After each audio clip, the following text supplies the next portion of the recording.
Sa isang tagong bayan, isang ospitalang may bahid ng tugo, luha at kasakiman.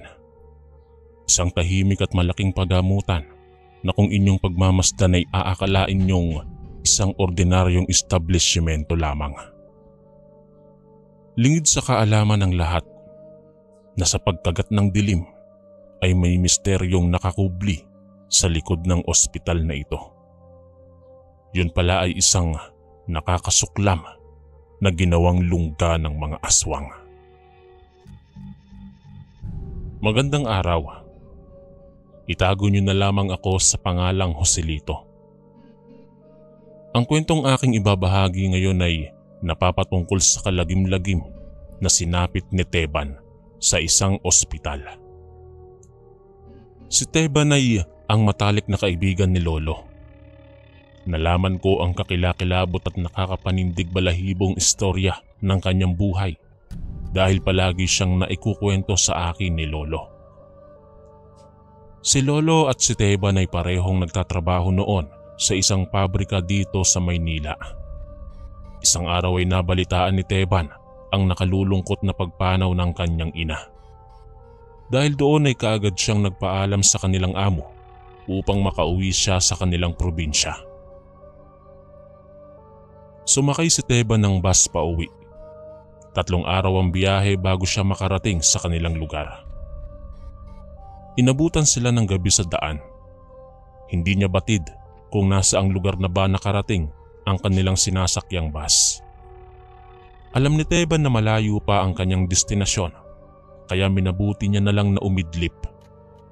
Ngunit sa kalagitnaan ng biyahe, habang madilim ang paligid ay nakaamoy ang mga pasahero ng nasusunog na goma ng gulong. Palusong pala ang kalsadang tinatahak ng kanilang sinasakyang bus. Napuno ng hiyawan ng loob ng bus noong sinabi ng driver na nawalan sila ng preno. Maswerte si Teban sapagkat ang kanyang kinauupuan ay malapit sa bintana. Gamit ang kanyang mabigat na bag, pinaghahampas niya ang bubog ng bintana hanggang sa ito ay mabasag. Aligaga si Teban na lumusot sa bintana at tumalon doon upang maisalba ang kanyang buhay. Nahiwa ng bubog ang ilan niyang balat at noong siya ay makatalon ay napasadsad siya sa magaspang na sementong kalsada na naging dahilan sa maraming galos na natamo ng kanyang katawan. Marami rin na mga pasaherong nakatalon habang ang iba ay kasama ng bus na nahulog sa bangin. Ilang minuto lamang ang lumipas ay may mga nagsidatingan na grupo ng mga tao. Tinulungan nila si Teban at dinala sa pinakamalapit na ospital. Nang gabing iyon ay hindi alam ni Teban kung saang lugar nangyari ang aksidente. Sa sobrang sakit at pagod na kanyang naramdaman ay hindi niya naiwasan ng mawalan ng ulirat. Nagising na lamang siya na naroong nakahandusay sa marahong lupa. Masyado na raw kasing marami ang mga pasyente sa loob ng ospital kaya mas inunang ipinasok doon yaong mga may malulubhang pinsala. Si Teban ay naroon pa sa labas ng animoy abandonadong ospital. Kasama niya ang ilan pang mga pasaherong hindi naman malubha ang sugat. Nang ilibot ni Teban ang kanyang tingin sa paligid ay nagulat siya. Sapagkat isang antigo at malaking ospital ang kanyang natanaw. Ngunit mas nagulat siya dahil ang ospital ay nakatayo mismo sa gitna ng isang kagubatan. May ospital pala sa gitna ng kakahuyan? Anong lugar ito? Tanong ni Teban sa kanyang sarili. Hindi kasi siya makapaniwala sa kanyang natunghayan. Nakita niyang nilulumot na ang pader ng ospital. Ang ilang bintana naman noon ay basag-basag na rin. Napansin din ni Teban ang isang babae sa pangatlong palapag ng gusali na naroong nakatayo sa may bintana. Haplos-haplos ng babae ang bubog ng bintana na tila bang humihingi ng tulong. Kalaunan ay dumikit ang mukha ng babae sa salamin ng bintana kasunod sa pagpinta ng dugo nito. Nagulat si Teban sa kanyang nakita Kinusot niya ang kanyang mga mata sa pag-aakalang baka ay pinaglalaruan lamang siya ng kanyang guni-guni. Ngunit nang tingnan niya muli ang babae sa bintana ay wala na ito roon. Tanging dugo na lang sa salamin ang naiwan. Hindi niya na lamang ito masyadong pinagtuunan ng pansin. Mukhang abandonado ang ospital, kaya nagdadalawang isip si Anton kung may maayos na serbisyo ba na maibibigay ang ospital na yon. Tangka niya mang umalis na lang, ngunit hindi batid ni Teban ng daan pa uwi. Nangangamba siya na baka ay hindi niya maabutan ang burol o maging ang libing ng kanyang namayapang ina. Pinilit ni Teban ng tumayo ng tuwid, ngunit napilay pala ang kaliwa niyang paa. Hindi rin nagtagal ay ipinasok na siya sa loob ng katakatakang ospital. Inakay siya ng ilang mga taong hindi naman nurse dahil nakasuot lamang ang mga ito ng mga damit na pang-sibilyan. Gula-gulanit pa at may bahid ng dugo. Nang mga oras na iyon ay inisip ni Teban na siguro'y dahil sa mga sugat ng mga pasyente kaya puro mantsa ng dugo ang damit ng mga taong tumutulong sa kanila. Bakit ang baho ng ospital na ito? Tanong muli ni Teban sa kanyang sarili. Unang pasok lang niya ay agad na nasagap ng kanyang ilong ang hindi kaaya-ayang amoy sa loob ng ospital. Kasing amoy ito ng nabubulok na bangkay ng hayop at masangsang na dugo. Dinala si Teban ng mga estranghirong tao sa isang silid. Inihiga siya roon sa puting kamang may bedsheet na may mantsa ng dugo. Pagkatapos ay mag-isa siyang naiwan sa loob ng silid. Ang takot na naramdaman ni Teban ay bahagyang naibsan nang may isang pasyente pa ang ipinasok sa kinalalagyan niyang kwarto. Pre, may kakaiba ka bang napapansin sa ospital na ito? Mahinahong tanong ng isang pasyente sa nakahigang si Teban. Meron. Hindi ko gusto ang mga kakaibang kilos ng mga umaasikaso sa atin. May nurse at doktor ba talaga rito? Tugon at tanong ni Teban sa kanyang kasama. Ang kanilang usapan ay nahinto noong may pumasok sa kanilang kwarto. Isang lalaking nanlilisik ang mga mata. Ang lalaking iyon ay may bitbit na pagkain na nakalagay sa isang maruming mangkok. Pareho silang inabutan nito ng mangkok na may nakadidiring pagkain. Animoy sinabawang lamang loob ng kung anong nilalang ang nakalagay sa mangkok. Nang maibigay kina Teban ng pagkain, ay lumabas muli ang nakatatakot na lalaki. Halos maduwal na si Teban sa pagkaing iniabot sa kanya. Hindi niya pinilit ang kanyang sarili na kainin yon, sapagkat kahit mainit ang pagkain ay mukha na itong napapanis at inuuod. Muli na namang nagtaka si Teban dahil imbis na unahing bigyang lunas ang kanilang mga sugat, inuna pa ng mga ito na pakainin ng mga pasyente. Ayon kay Teban, nung mga sandaling iyon ay inuuod na ang kanyang malalim na sugat sa siko at tuhod. Sobra na raw ang hapdi na kanyang nararamdaman hanggang sa naisipan nila ng kanyang kasama na lumabas sa kanilang kwarto at umalis na lamang doon.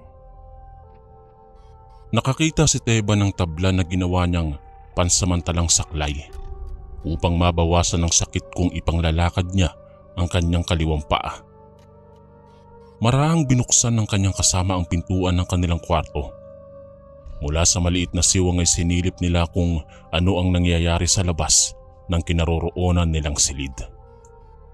Isang babaeng higit-higit ng lalaki ang kanilang nakita sa labas. Tumingin sa kanila ang babae na waring humihingi ng saklolo. Gustuhin man nilang tulungan ng babae, pero baka sila ay mapahamak din. Minabuti na lamang nilang dalawa ang magtago. Nung wala na ang mga tao ay pasikreto silang umalis sa silid. Taranta sila habang lumalakad sa direksyong hindi nila batid ang patutunguhan. May narinig silang sumigaw sa isang kwarto. Pumunta sila doon at sumilip. Nagulat sila sa kanilang nakita. Natanaw nila kung paanong tinuturukan ng kalawangin na karayom yaong isang pasyente sa mismong mata nito. Alaunan ay kinatay nila ang pasyente. Ang mahabang bituka ng pasyente ay ginupit gamit ang kalawangin at mapurol na gunting. Nakita rin nila Teban kung paanong tinanggalan ng balat ang isang pasyente gamit ang isang mapurol na itak na inihilod sa likod ng mga biktima. Isang lalaki ang lumingon sa kinaroroonan nila Teban. Kaagad na nagmadaling umalis ang dalawa hanggang sa napunta sila sa isang malawak na silid na puno ng mga bangkay. Ang ilang bangkay ay pamilyar sa kanila. Mukhang ito ang ilan sa mga pasaherong kasama nila nung naaksidente ang sinasakyan nilang bus. Tila napadpad sila sa isang malawak na purinarya.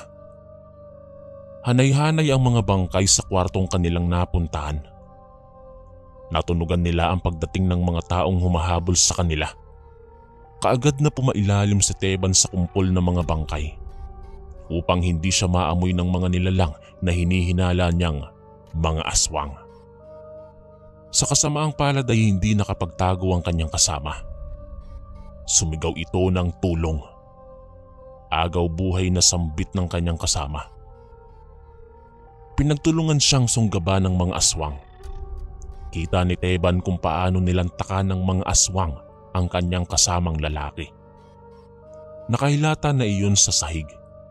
Kahit wala ng buhay ay nginangat-ngat pa rin ng mga aswang ang lamang loob nito. Ang dugo ay umagos na sa sahig, patungo sa kinaroroonan ni Teban. Naghalo ang sariwang dugo at nag-iitimang mga dugo sa kwartong iyon. Ang amoy ng mga bangkay ay tiniis ni Teban. Maisalba niya lang ang kanyang sariling buhay. Makapigil hininga ang tagpong yon. Inaabangan ni Teban ang pag-alis ng mga aswang sa silid. Ilang minuto pa ang lumipas bago umalis ang mga aswang, kaya matagal-tagal pa siyang nanatili sa ilalim ng mga bangkay.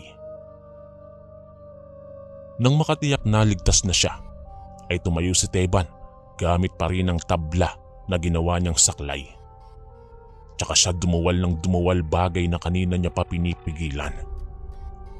Pasimpleng naghanap si Teban ng ligtas na madadaanan palabas sa ospital na iyon. Sunod-sunod na hiyawan ng mga tao ang kanyang naririnig. Nangangahulugan na pinagpipiestahan na ng mga aswang ang ilang mga pasyente. Sinamantala ni Teban ang pagkakataong yon upang makalabas siya sa ospital na ginawang lungga ng mga aswang. Sa kabutihang palad ay nagawa ni Teban ang makalabas sa ospital ng mga aswang. Hindi niya namalayang gabi na pala. Doon niya napagtanto kung bakit agresibo ang mga aswang. Dumulog na pala ang dilim. Pinilit niyang iapak ng tuwid ang kanyang paa at nung una ay paika-ika siyang naglakad, ngunit nang mapansin niyang may nakakita sa kanyang aswang ay nagawa niyang ilakad ng tuwid ang kanyang mga paa. Dala na rin siguro ng takot. Kahit madilim ang paligid ay pinilit pa rin ni Teban ang tumakbo ng mabilis. Makalayo lamang sa lugar na yon. Hindi niya maiwasan ng madapa dahil bahagya niyang nararamdaman ang kirot ng kanyang pilay at mga sugat. Sinuyod niya ang masukal na kagubatan kahit na siya'y nasusugatan na ng mga sanga at ilan pang mga tinik. Nararamdaman ni Teba na may mga aswang na humahabol sa kanya. Mabuti na lang ay muli siyang nakakita ng tumpok ng mga bangkay sa gitna ng gubat.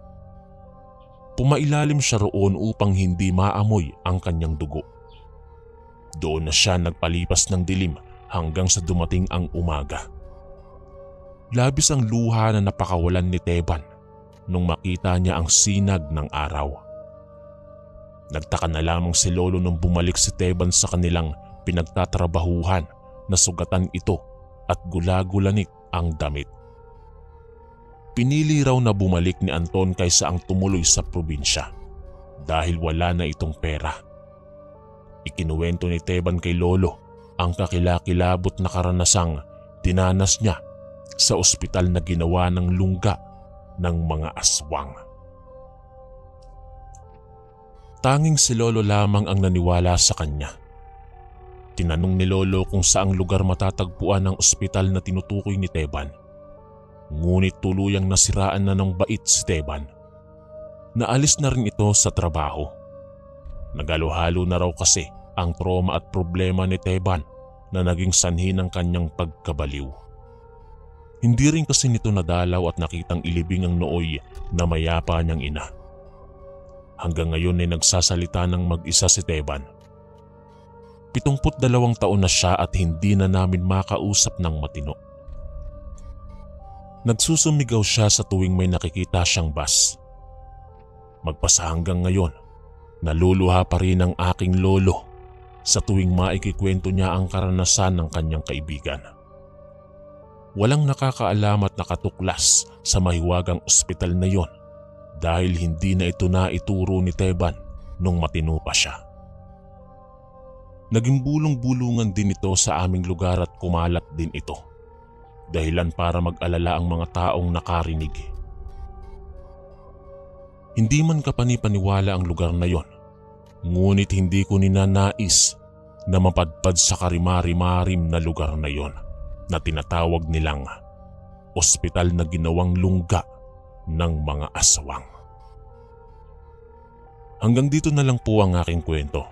At sana po ay nagustuhan nyo. Ako po si Joselito, ang inyong kaistorya.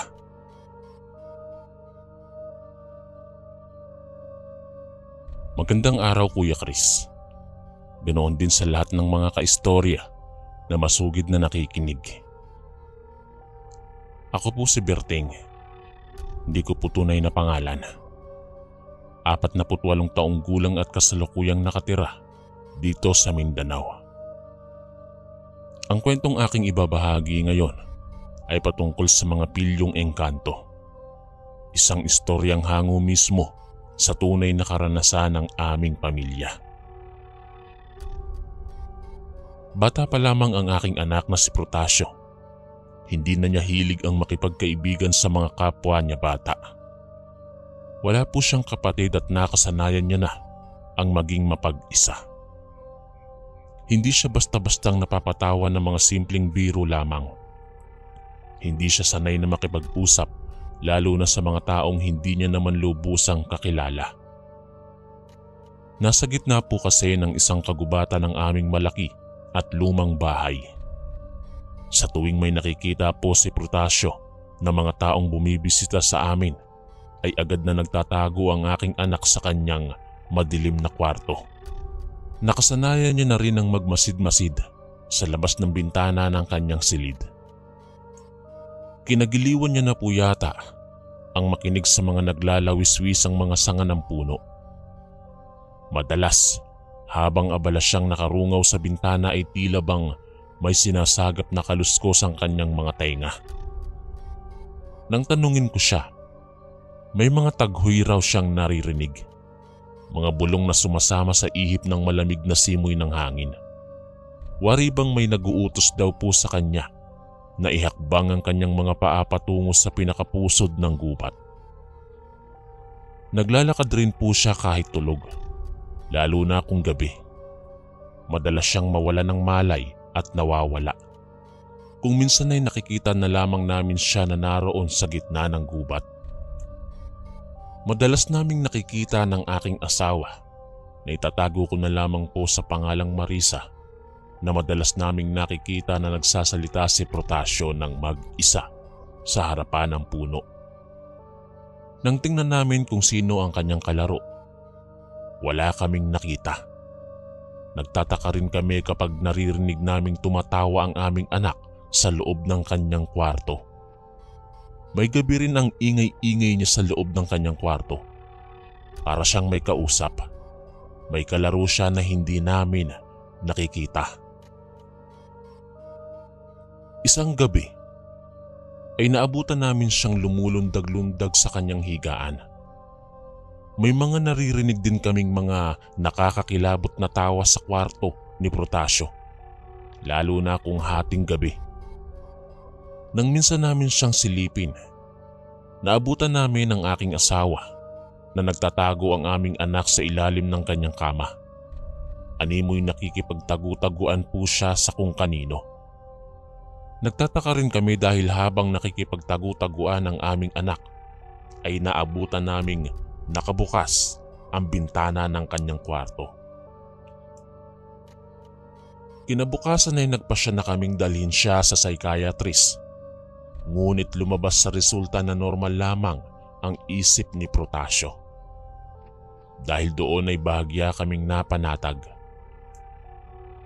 Nang mga sumunod na araw ay bumalik na naman ang mga kakaibang kilos ng aming anak. Hindi na namin alam ang aming gagawin. Hinayaan na lamang namin siya sa pag-aakalang mawawala rin iyon sa oras na tumuntong na siya sa tamang edad. Subalit nang magbinata po si Protasio ay mas lumala ang lahat. Isang umaga ay tinawag ng aking asawa ang aming anak upang mag-agahan. Ngunit hindi man lang ito sumagot. Nang tingnan ng aking asawa ay wala si Protasio sa kanyang kwarto. Balisa kami sa kakahanap sa kanya. Nilibot na namin ang buong bahay pero hindi pa rin namin siya nakita. Hanggang sa napagdesisyonan namin na hanapin siya sa gubat. Ilang beses namin siyang tinawag. Wala kaming tugon na naririnig mula sa kanya. Habang patuloy naming ginagalugad ang gubat, natagpuan namin ang pares ng tsinelas ni Protasio. Nagkalat ang kanyang dalawang tsinelas sa mga tuyong dahon. Nilibot namin ang aming tingin sa paligid, ngunit hindi namin siya mahagilap. Napagpasyahan naming mag-asawa na maghiwalay sa paghahanap upang mabilis naming makita ang aming anak. Kumaliwa ako habang kumanan naman si Marisa. Habang naglalakad sa bahagi na aking napuntahan, wala akong makitang bakas na nanggaling doon si Protasio. Nagulat na lamang ako nang bigla kong narinig ang hiyaw ni Marisa. Mabilis akong napalingon sa direksyon niya na pinanggagalingan ng sigaw niya. Dali-dali akong tumakbo patungo roon upang alamin kung ano ang nangyayari. Nang sandaling iyon ay nagsipagtagaktakan ng aking mga pawis. Dama ko ang labis na pag-aalala habang kumakaripas ako ng takbo patungo sa kinaroroonan ng aking asawa. Nadatnan ko si Marisa na nakaluhod sa mga tuyong dahon habang hinihigit niya ang kanyang sariling buhok. Umiiyak siya habang nakatingala sa isang puno. Nang makita niya ang aking pagdating ay itinuro niya sa akin ang itaas ng puno. Nang tumingala ako ay nasulyapan ko si Protasio sa itaas ng puno. Naroon siyang nakatuntong sa isang malaking sanga. Nanlilisik ang kanyang mga matang nakatingin sa amin. May sakmal-sakmal siyang patay na matching. Paulit-ulit niyang sinusunggaba ng hawak niyang matching at walang pag-aalinlangan niyang kinakain ang sariwang karne ng hayop na yon. Hindi maipinta ang gulat sa aking muka matapos kong masaksihan ang pangyayaring yon. Nagsisabiran sa aking isipan ang samut-saring mga tanong. Hindi ko akalain na magagawa ni Protasio na kumain ng hilaw na karne ng hayop. Agad ko siyang pinagsabihan at dumais ako roon sa kinaaakitan niyang puno. Inutusan ko siyang bumaba subalit nagpakawala lamang siya ng isang nakakakilabot na ngisi. Imbis na sundin ang aking utos ay dinuraan niya ako. Ibinuga niya sa akin ang mga dugo at pera-perasong karne ng hayop na kanyang nginuya. Tumama sa aking muka ang malalansang dugo at ang gutay-gutay na karne ng matching na mayroon pang mga maliliit na balahibo. Nang sandaling iyon ay naririnig kong umiiyak si Marisa sa aking likuran. Pareho kaming mag-asawa na tuliro at hindi malaman ang mga hakbang na aming dapat gawin. Pilit kong pinakalma ang aking asawa. Niyakap ko siya sapagkat walang humpay ang kanyang paghagulgol. Sa katagalan ay biglang sumigaw si Marisa, kasunod ng pagkatumba namin sa lupa. Mula sa itaas ng puno, lumundag sa aking likuran si Protasio at sinakal niya ako mula sa likuran habang kagat-kagat niya ang aking balikat. Dama ko ang sakit dahil sa pagkakabao ng kanyang mga ngipin sa aking laman at buto. Kakaiba ang kanyang lakas sapagkat hindi ko siya magawa-gawang iwaksi. Anak, anong nangyayari sa iyo? Nauutal na tanong ni Marisa. Kaagad siyang bumangon mula sa pagkakalupagi at kinuha niya ang isang patpat upang magsilbi niyang proteksyon laban sa agresibo naming anak. Gusto niya manghambalusin si Protasio subalit hindi niya magawa. Nagawa kong tumihaya at buong lakas kong siniko si Protasio at pagkatapos ay buong lakas ko siyang tinadyakan.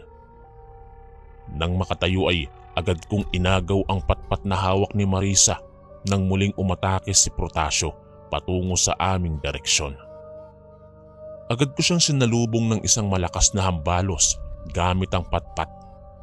Dahil doon ay nawalan siya ng malay at bumulagta sa lupa. Anong ginawa mo? Bakit mo nagawa yun sa ating anak? Balisang tanong ni Marisa sa akin. Hindi na ako nakasagot. Yun lang kasi ang tangi kong alam upang magawa naming makatakas sa kapahamakan. Lubha na kasing agresibo si Protasio sa hindi namin malaman na kadahilanan. Kumuha ako ng bagin at itinali ko ang kamay ng aming anak. Hinubad ko ang aking damit at itinali iyon sa dugo ang bibig ni Protasio.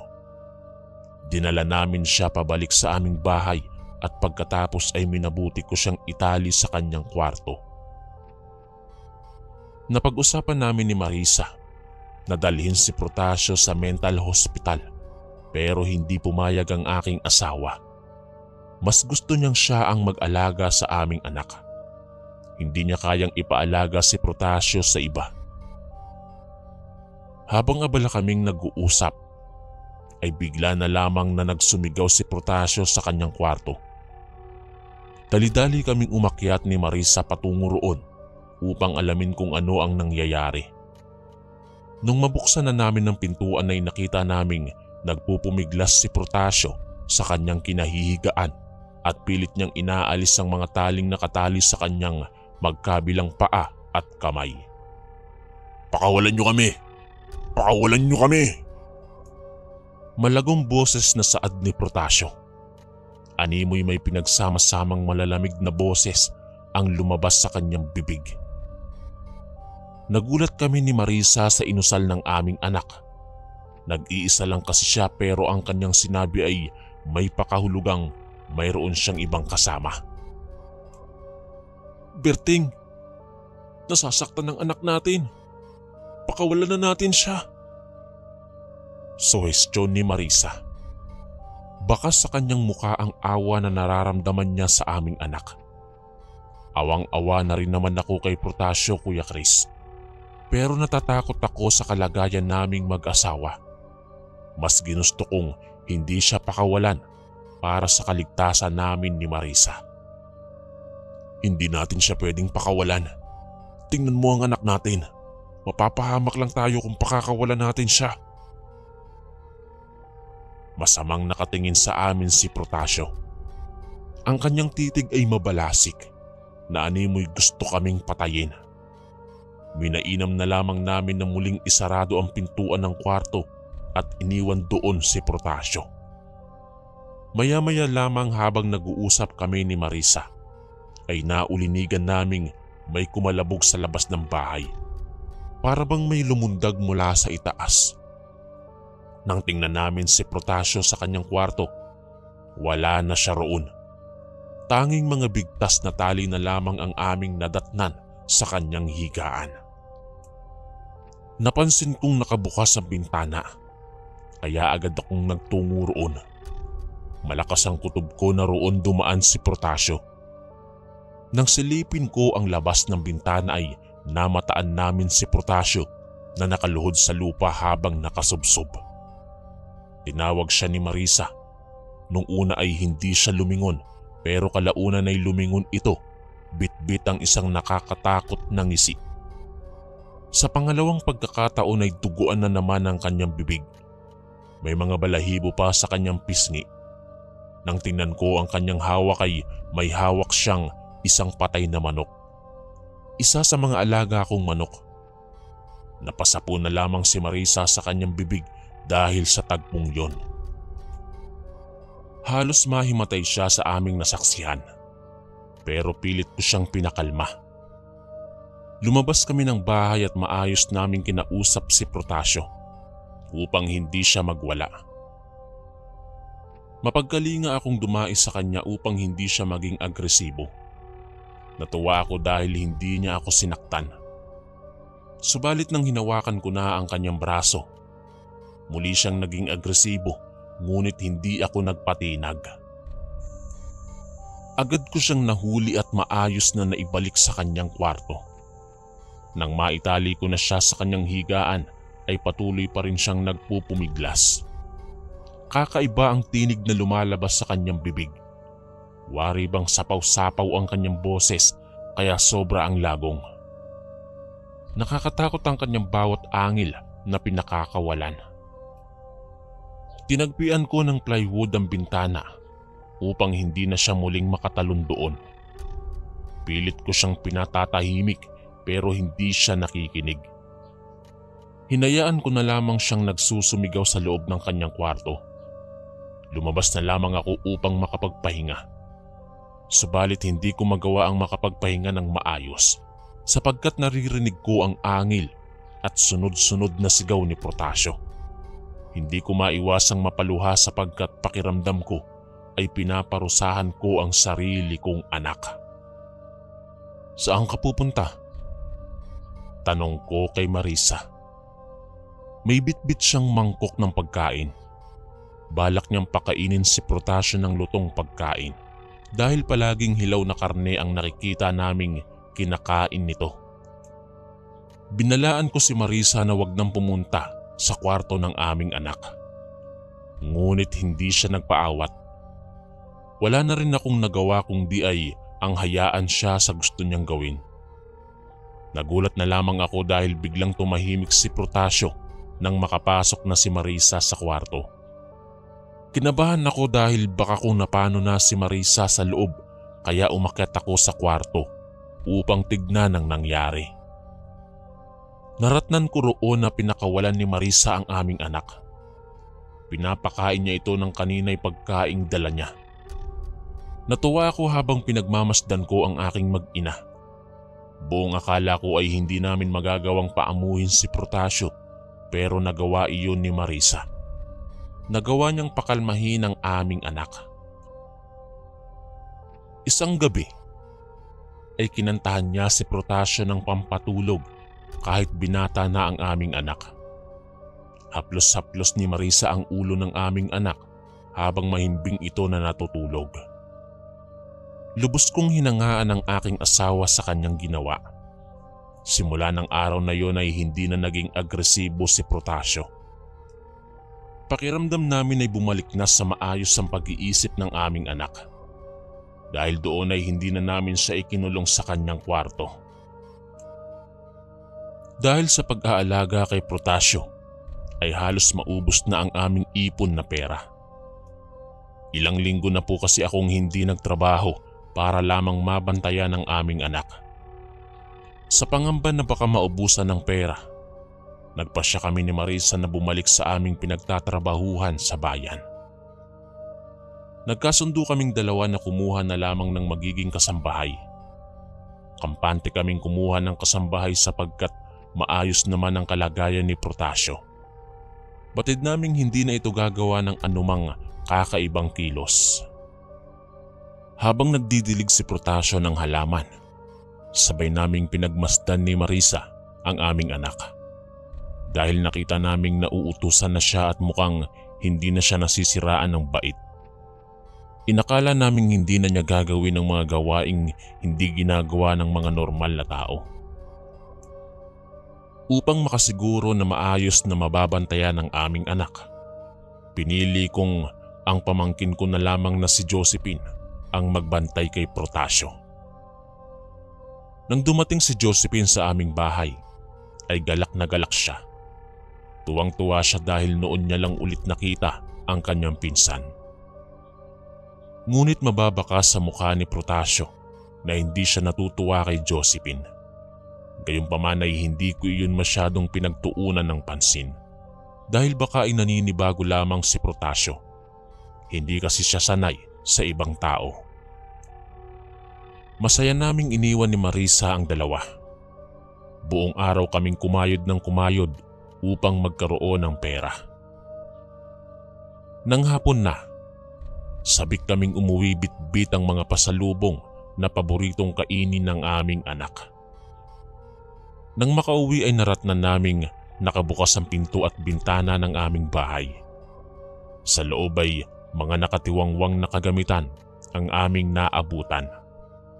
Nagkalat ang mga gamit ngunit wala roon sina Protasio at Josephine.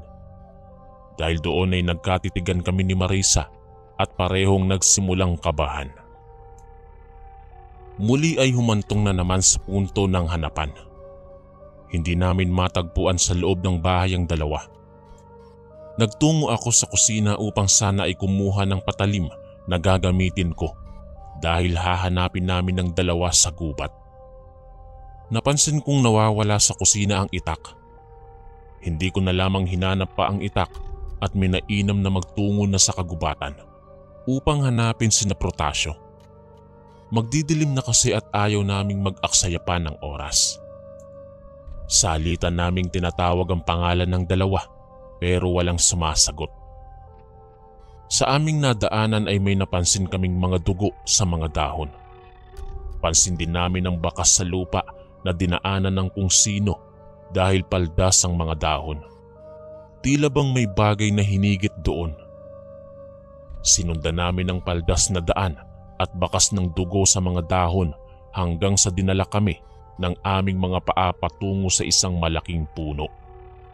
Sa puno kung saan namin nakita si Protasio noon. Napasigaw si Marisa matapos naming makitang nakasabit sa puno ang wala ng buhay na katawan ni Josephine. Nakabigti ito habang ang isa nitong paa ay nawawala. Naduwal si Marisa dahil hindi niya nasikmura ang aming nasaksihan. Dali-dali kong ibinabaroon ang bangkay ni Josephine. Hindi ko na alam ang aking gagawin dahil sa kaganapang yon. Malakas ang aming kutob na si Protasio ang may kagagawan nun dahil silang dalawa lang naman ang naiwan sa bahay. Hindi namin nakita si Protasio sa paligid. Hindi namin alam kung saan siya nagpunta. Bumalik kami ni Marisa sa bahay upang kumuha ng panghukay. Sa bahay ay naratnan namin si Protasio. May mga naimbak siyang mga kahoy sa labas. Nung magtungo naman si Marisa sa kusina ay nakita niyang nagluluto ang aming anak. Nang tingnan ni Marisa ang niluluto ni Protasio ay nagulat siya. Nakita niya ang isang binti ng tao. Marahil ay iyon ang isa sa mga binti ng katawan ni Josephine. Sa takot na mawalan ng anak ay hindi ko sinabi sa mga magulang ni Josephine ang nangyari. Inilibing namin sa gubat ang bangkay ni Josephine kasama ang kanyang mga gamit at umakto kami na parang normal lamang ang lahat. Ilang buwan nang lumipas. Bumisita sa aming bahay ang magulang ni Josephine.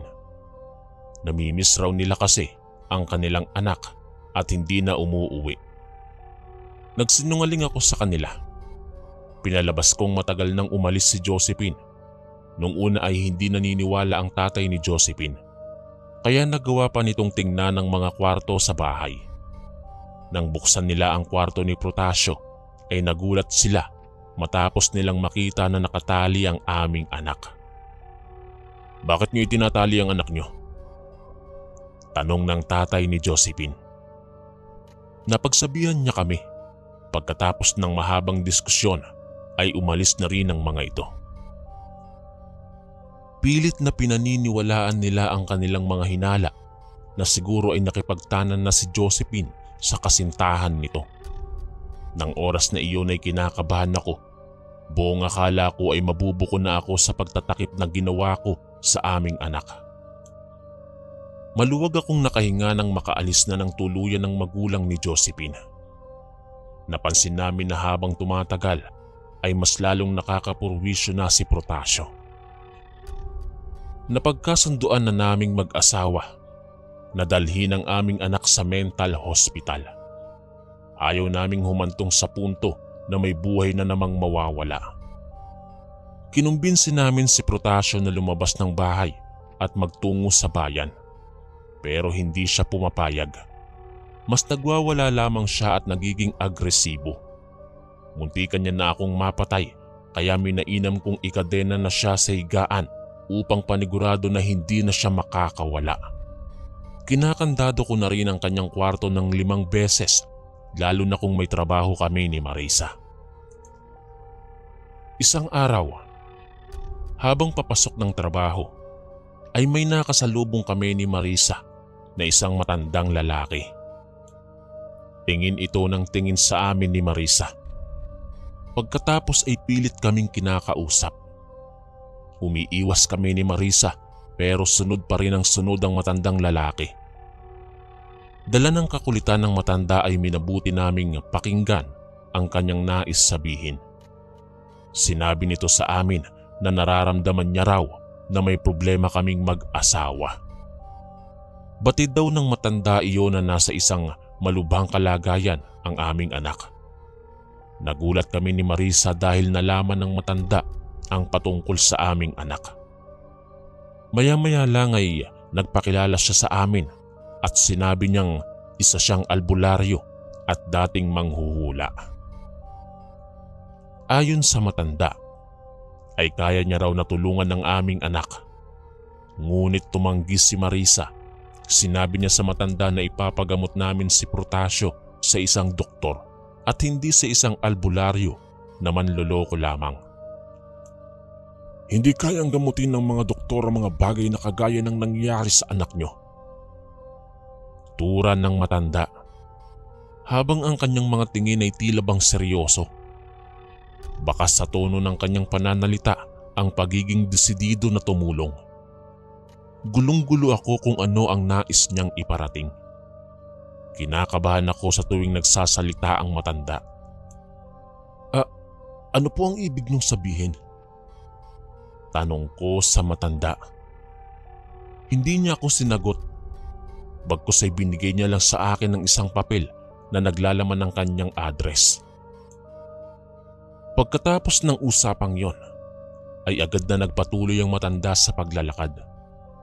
Nagpatuloy naman kami ni Marisa patungo sa aming pagtatrabahuhan. Habang nasa trabaho ay palagi akong nakatulala. Hindi ko maiwasang titigan ng papel na ibinigay sa akin ng matanda. Gusto ko pa siyang kausapin sapagkat nais kong alamin ang mga ibig sabihin ng kanyang mga sinabi. Noong mag-uwian na sa trabaho ay kinulit ko ng kinulit si Marisa. Sinabi ko na puntahan namin ang address na ibinigay ng matandang lalaki. Sa tagal kong pangungulit ay pumayag naman siya.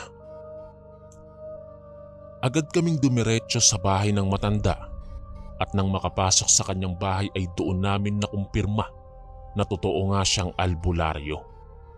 Puno kasi ng mga kakaibang bagay ang bahay ng matanda at may mga kandila pa. Doon ay ipinaliwanag sa amin ng matanda ang lahat ng ibig niyang sabihin patungkol sa aming anak. Nilahad niyang sinapian ng sutil na engkanto si Protasio. Hindi ko akalaing nagagawa palang manghula ng matandang iyon sa oras na matitigan niya ang mata ng isang tao. Sinabi ng matanda na kaya niyang paalisin ang engkanto sa katawan ng aming anak. Kaya naman ay sumama siya sa amin pauwi sa aming bahay. Dala ng matanda ang lahat ng mga bagay na magagamit niya para sa pagpapaalis ng sapi. Dala-dala niya ang kanyang kandila, palaspas, langis at marami pang mga kagamitan na hindi pamilyar sa akin. Kakaiba man ang uri ng panggagamot na iyon, pero kumapit pa rin ako sa paniniwala na gagaling ang aking anak. Kailangan kasi naming sumugal para sa ikabubuti ni Protasio. Kung wala kaming gagawin, baka habang buhay ng angkinin ng engkanto ang katawan ng aming nag-iisang anak. Nang makarating sa bahay ay naratnan naming sumisigaw si Protasio sa loob ng kanyang kwarto. Itinuro ko sa matandang albularyo ang kwarto ng aming anak. Inilabas ko ang mga susi ng 5 kandado at mapagdali nga kong binuksan ang pintuan. Pagkabukas ng pintuan, nakita naming nakalutang si Protasio sa ere habang nakakadena ang kanyang mga kamay at paa. Tuguan na ang kanyang paa at kamay dahil sa walang humpay niyang pagpupumiglas. Ayon sa albularyo ay sobrang bigat daw ng enerhiya sa loob ng kwarto ni Protasio. Tila bang hindi lang daw iisang elemento ang naroon sa loob. Sinimulan ng matanda ang pagbabasbas ng langis sa katawan ni Protasio. Dahil doon ay marahang bumaba mula sa pagkalutang ang katawan ng aming anak.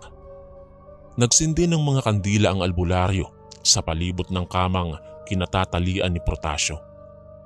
Muling umangil si Protasio at humiyaw. Muli siyang nagpakawala ng boses na sapaw-sapaw. Nanindig ang aking balahibo habang tinitingnan ko ang aking anak. Halos madurog ang aking dibdib sa tuwing pinagmamasdan kong nagkakaganoon ang aming anak. Tama nga ang sinabi ko. Hindi lamang iisang engkanto ang sumapi sa katawan ng anak nyo. 3 mga pilyong engkanto ang sumanib sa anak nyo. Inuutusan nilang kumain ng hilaw na karne ang inyong anak. Inuutusan nilang pumatay ang kanilang sinapian. Saad ng albularyo. Habang tumatagal ay mas lalong nagiging agresibo si Protasio. Kalaunan ay biglang nakawala siya at tumalon sa nakasaradong bintana. Sa sobrang lakas ni Protasio ay nawasak ang bintana. Tumakbo si Protasio patungo sa kagubatan. Dahil doon ay sinundan namin si Protasio. Dala-dala ng albularyo ang isang krus na may ritual. Sa gitna ng gubat ay lumakas ang ihip ng hangin. Tila bang may buhawi na nabuo sa palibot ng aming kinatatayuan. Nagliparan ng mga tuyong dahon sa paligid at ang mga sanga at dahon ng puno ay nagsayawan. Sumuko na kayo. Ibalik na ninyo ang katawan na hindi ninyo pag-aari. Singhal ng albularyo habang paikot niyang itinaas ang kanyang palad at hawak na krus. May sinasabi siyang dasal na hindi namin maintindihan. Hinayaan na lamang namin siya sa bagay na ginagawa niya. Dahil sa ginawa ng albularyo ay biglang huminto ang malakas na hangin sa paligid. Nanlilisik ang mga mata na lumabas si Protasio mula sa likod ng malaking puno. Harapan silang nagkatitigan ng albularyo. Balak sanang sunggaban ni Protasio ang matandang albularyo, subalit hindi niya magawa dahil malakas ang kapangyarihan ng albularyo. Nang magkaroon ng tamang pagkakataon ay nagawang idampi ng albularyo ang krus sa dibdib ni Protasio. Napasigaw si Protasio sa tonong malagong. Napaluhod siya sa lupa habang nakatingalang dumadaing. Maya-maya, may 3 itim na usok ang lumabas sa kanyang bibig. Pagkatapos ay nahimatay ang aming anak. Ang 3 usok na lumabas sa kanyang katawan ay nagpaikot-ikot sa paligid bago tuluyang pumasok sa isang malaking puno. Dinala namin pabalik sa bahay ang nanghihinang si Protasio. Doon siya binigyan ng albularyo ng isang lunas na pampasigla. Sinabi ng albularyo na noon pa'y kinakaibigan ng mga engkanto si Protasio. Bata pa lamang daw ang aming anak ay kinaibigan na siya ng mga engkanto upang magawa nilang pasukin ang katawan nito. Paborito raw kasing sapian ng mga engkanto ang katawan ng mga taong mapag-isa. Binigyan ng albularyo ng isang anting-anting si Protasio. Maging kami ni Marisa ay binigyan niya rin ng pangontra sa mga engkanto. Ang palibot ng aming bahay ay niritwalan ng albularyo upang hindi na ito mapasok ng masasamang elemento. Binalaan din kami na huwag nang gambalain ng malaking puno na tinitirhan ng mga engkanto upang makaiwas sa gulo. Muli ay ako po si Berting at dito ko na lamang po tatapusin ang aking kwento, Kuya Chris. Nawa po'y maitampok ninyo ang istoryang ito sa inyong programa upang magsilbing babala sa iba na ang paligid ay puno ng misteryo at kababalaghan. Kaya maging maingat tayo dahil marami ang nakikisalong nilalang sa silong ng nag-iisang kalangitan. Maraming salamat.